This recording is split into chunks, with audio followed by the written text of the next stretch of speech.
Alors, qu'est-ce qui se passe quand l'une des plus grandes expertes mondiales des troubles de l'humeur souffre elle-même de la forme la plus grave de cette maladie? C'est vraiment la question centrale de An Unquiet Mind, les mémoires incroyablement courageux du docteur Kay Redfield Jamison. C'est un récit intime qui nous plonge vraiment au cœur d'un esprit agité. Ça commence fort avec cette phrase « Je ne me suis pas réveillé un jour en me découvrant folle, si seulement la vie était aussi simple ». Voilà, dès le début, le ton est donné. Le docteur Jamison nous prévient tout de suite « Attention, il ne s'agit pas d'un basculement soudain. Non, c'est une descente lente, complexe. » Et c'est ce voyage qu'on va faire avec elle. Et ce voyage, il commence par un secret, un paradoxe, presque incroyable, qui a défini une grande partie de sa vie. Le fait qu'elle était à la fois la docteure et la patiente. Le paradoxe est juste extraordinaire. Il faut s'imaginer la scène, une professeure de psychiatrie, une sommité mondiale des troubles de l'humeur, qui, en secret, se bat contre la forme la plus sévère de cette même maladie. Comment c'est possible? Comment peut-on être à la fois celle qui guérit et celle qui est malade? C'est une dualité qu'elle a dû porter et cacher pendant des années. Et cette descente, elle a été brutale. On est en 1974, sa carrière est en plein décollage, elle vient de décrocher un poste super prestigieux de professeur à l'UCLA, et là, en moins de 3 mois, comme elle l'écrit elle-même, elle était folle alliée. Le contraste entre le triomphe professionnel d'un côté et de l'effondrement personnel de l'autre, c'est absolument saisissant.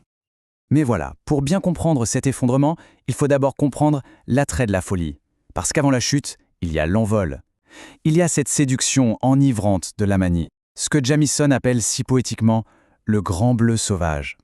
Il suffit d'écouter sa description, c'est incroyable. Je me suis retrouvé planant, volant, dépassant les étoiles et parcourant des champs de cristaux de glace. C'est d'une poésie folle, littéralement. On ressent cette euphorie presque cosmique, ce sentiment de toute puissance où l'esprit n'a plus aucune, mais alors aucune limite. Franchement, qui ne serait pas séduit par une expérience pareille? Sauf que cette euphorie, elle a un revers terrible, un côté très sombre et destructeur. L'énergie devient complètement incontrôlable, l'esprit perd tout jugement. Et ça mène à des actes totalement irrationnels. On ne parle pas de petite folie, on parle d'acheter 12 trousses anti-venin comme ça sur un coup de tête, ou 3 montres de luxe en 1 heure. C'est la preuve que la manie, ce n'est pas de la joie, c'est une perte totale de contrôle. Et pour mettre un chiffre là-dessus, pour qu'on se rende bien compte, le docteur Jamison estime avoir dépensé plus de 30 000 $. Et attention, pas sur toute sa vie, non, sur seulement 2 de ses épisodes maniaques majeurs. C'est un chiffre qui montre de manière assez brutale les conséquences financières dévastatrices de ces envols de l'esprit. Après l'euphorie, bien sûr, vient la chute. C'est inévitable.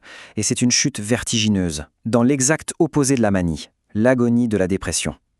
Un abîme de souffrance qu'elle décrit comme un véritable charnier. Le mot est fort. Elle écrit « C'est une douleur impitoyable, implacable, qui n'offre aucune fenêtre d'espoir, aucune alternative à une existence sinistre et saumâtre. Avec une force descriptive terrible, elle nous fait vraiment ressentir ce désespoir absolu de la dépression clinique. Cet état où toute lumière, toute étincelle semble éteinte pour toujours. » Et il faut bien comprendre une chose, la dépression, ce n'est pas juste être très, très triste. C'est le cerveau lui-même qui semble s'éteindre. L'esprit devient, comme elle le dit, une masse grise, misérable et pathétiquement confuse. Le simple fait de penser devient un effort surhumain. Et ça ne laisse place qu'à un sentiment de vide, d'inutilité totale. Cette souffrance est devenue tellement insupportable qu'elle a atteint le point de rupture. Dans un geste de désespoir absolu, elle a tenté de se suicider en prenant une surdose massive de lithium. L'ironie est terrible, glaçante même. Elle a utilisé le médicament qui était censé lui sauver la vie pour essayer d'y mettre fin. Et cet acte désespéré, il révèle en fait une autre lutte, une lutte intérieure terrible, sa guerre personnelle contre les médicaments. On peut se demander, pourquoi se battre contre le traitement qui peut vous sauver? Le sous-titre « Saturne me manque » nous donne une piste. C'est la nostalgie de ces voyages cosmiques, de ces épisodes maniaques. La question est vraiment essentielle. Si un médicament peut vous rendre la raison, peut vous sauver la vie, pourquoi est-ce qu'on refuserait de le prendre? La résistance du docteur Jamison au lithium, elle illustre l'un des plus grands défis dans le traitement de la maladie bipolaire. En fait, le choix était presque impossible. D'un côté, on a la stabilité, une chance de vivre une vie normale. Et de l'autre, des effets secondaires terribles, des nausées, des tremblements, des difficultés à lire. Mais peut-être pire encore pour elle, c'était ce sentiment que le médicament étouffait tout, que ses émotions étaient muselées, que son monde devenait terne, sans saveur. Elle le dit elle-même, « J'étais devenue accro à mes humeurs euphoriques, dépendante de leur intensité, de leur assurance. » Et voilà, on touche au cœur du problème. Accepter le traitement, c'était accepter de renoncer à une partie d'elle-même, une partie exaltante, pleine d'une énergie et d'une confiance incroyable. C'était un peu comme devoir tuer une partie de soi pour pouvoir survivre.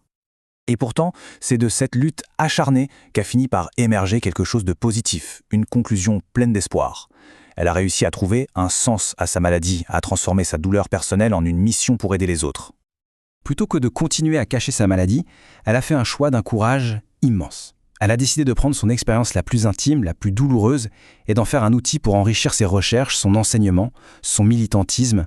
Elle a vraiment transformé sa plus grande vulnérabilité en sa plus grande force. Et l'impact qu'elle a eu, il est immense. Elle a fondé une clinique spécialisée à l'UCLA, elle a coécrit ce qui est devenu le livre de référence sur la maladie, et elle est devenue une voix publique très puissante pour déstigmatiser les troubles mentaux. Tout ça en poursuivant une carrière académique brillante, notamment à la prestigieuse université Johns Hopkins. Elle conclut avec ces mots « Si cela a fait avancer la compréhension de la maladie mentale vers la lumière, alors je suis heureuse d'avoir rendu publique mon expérience. » Ces mots résument tout, son courage, sa démarche. Son histoire nous montre comment la connaissance de soi la plus douloureuse peut devenir une source de lumière pour tout le monde. Et ça soulève une question finalement. Et si nos plus grandes batailles intérieures étaient aussi, d'une certaine façon, nos plus grandes sources de force ?